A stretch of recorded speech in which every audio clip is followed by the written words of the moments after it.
আজকার এই যে শানে সাহাবা জাতীয় খতিব ফাউন্ডেশনের উদ্যোগে আমরা সমস্ত বাংলাদেশের ইমাম খতিব আইম্মা খেদমতগার সবাই এক হয়েছি, কেননা আমাদের এক হওয়া দরকার এই সময়। এমনকি আমরা সব ব্যাপারে ইসলামী ফাউন্ডেশন আপনাদের সাথে আছি, যা কিছু লাগে ইনশাআল্লাহ। আমাদের চেয়ারম্যান সাহেব মজুমদার সাহেব আছে, আমার অত্যন্ত কাছের বন্ধু এবং সদিকি হাবিবি খলিলি ফি কলবিহি, আমার মনের অন্তরের। আমরা চাই একত্রে ওয়াতাসিমু বিহাবলিল্লাহি জামিআ ওয়ালা তাফাররাকু, আমরা এক হয়ে এই দেশে ইনশাআল্লাহ ইসলামের জন্য, দ্বীনের জন্য আমরা কাজ করব, যতক্ষণ না পর্যন্ত বাংলার জমিনে কোরআনী শাসন কায়েম না হবে ততক্ষণ পর্যন্ত।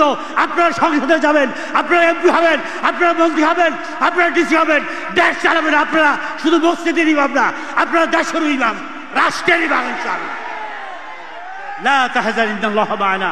আল্লাহ রাব্বুল আলামিন আমাদের শুধু মসজিদ ইমাম না, আমরা মসজিদের শুধু নেতা না, আমরা সর্বক্ষেত্রে প্রশাসনে সব জায়গায় যোগ্যতা অনুযায়ী আমরা সেখানে কাজ করব।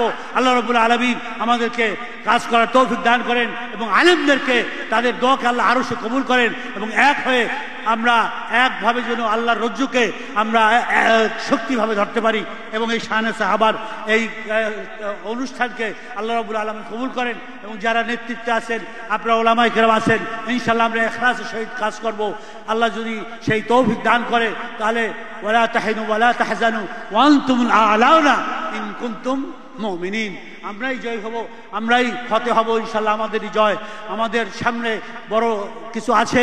এই বর্তমান অন্তর্বর্তীকালীন সরকার, ডক্টর মোহাম্মদ ইউনূসের সরকারও ইনশাআল্লাহ সে ইসলামের দিকে চাচ্ছে যে আলেম ওলামারা সৎ, তারা যদি নেতৃত্বে আসে এদেশে দুর্নীতি, ঘুষনীতি, এখানে রাহাজানি থাকবে না, ব্যাংকের লুটপাট থাকবে না, এখানে দর্শন থাকবে না ইনশাআল্লাহ। এটা এই বর্তমান সরকারের সময় যদি আমরা না পারি তাহলে অন্য সরকারের সময় কিন্তু পারবো না। আসুন আমরা ঐক্যবদ্ধভাবে এই দেশ থেকে দুর্নীতি, চাঁদাবাজি এবং আলেমদের সম্মানকে আমরা বুলন্দ করি, এক থাকি। আল্লাহ রাব্বুল আলামিন আমাদেরকে তৌফিক দান করেন এবং আজকের এই সম্মেলনের সফলতা কামনা করে যারা আয়োজক, চেয়ারম্যান সাহেব সহ, মহাসচিব সহ যারা আছেন সবাইকে অন্তরস্থল থেকে ধন্যবাদ দিয়ে এখানেই শেষ করছি। আসসালামু আলাইকুম ওয়া রাহমাতুল্লাহি ওয়া বারাকাতুহু।